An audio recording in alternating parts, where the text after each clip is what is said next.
नेक और सच्चे अच्छे इंसान जो होते हैं उनका दिया गया आशीर्वाद कभी भी खाली नहीं जाता है। वो हमारे जीवन में ढाल का काम करता है। इसी बात पे आपको एक कहानी सुनाती हूँ। कहानी है उस पिता की जो ज़िंदगी भर सच्चाई और नेकी के रास्ते पे चला, लेकिन अपने बेटे के लिए कुछ बना नहीं पाया जो उसे विरासत में वो दे सके।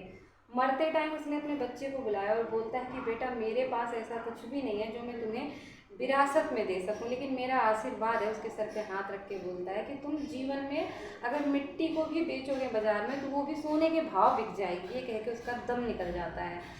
लड़के की घर की स्थिति अच्छी नहीं थी तो कम उम्र में ही वो ठेली लगाने लगता है, लेकिन ठेली पे भी उसकी काफ़ी इनकम होती है।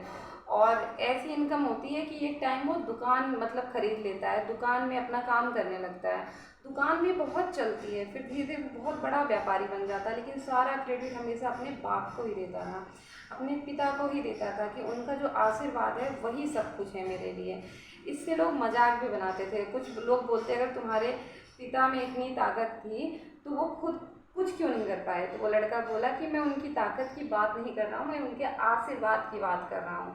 तो लोग बोले अगर इतना ही तुम्हारे पिता के आशीर्वाद में मतलब तुम्हें लगता है कि ताकत है तो तुम लौंग का बिजनेस जाके अफ्रीका में करो।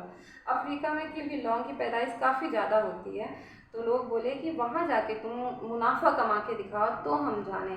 तो उसको अपने पिता का आशीर्वाद सच करना था, तो वो सच में अफ्रीका चला जाता है और अफ्रीका जाता है। वहाँ पे तो वहाँ के जो राजा थे उससे मुलाकात होती है।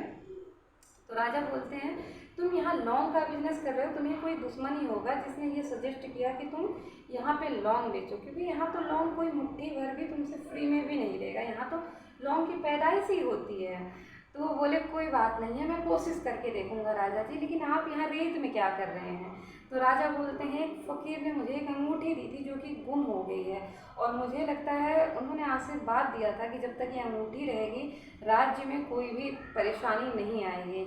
मुझे विश्वास है उस अंगूठी पे दिए हुए आशीर्वाद के। राजा ये बात करता है उससे। तो वो जो आदमी था यूं ही रेत उठा रहा था, और जब दूसरी बार उसने रेत उठाया तो रेत में वो अंगूठी आ गई। अब राजा देखते ही रह गए, क्योंकि कई दिनों से उनके सिपाही वहीं पे वो अंगूठी ढूंढ रहे थे लेकिन नहीं मिली।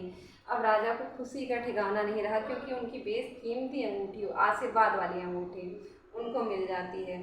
तो वो सारा लौंग उससे ख़रीद लेते हैं और काफ़ी मुनाफा अपने पास से देते हैं, काफ़ी अच्छे पैसे देते हैं उनको।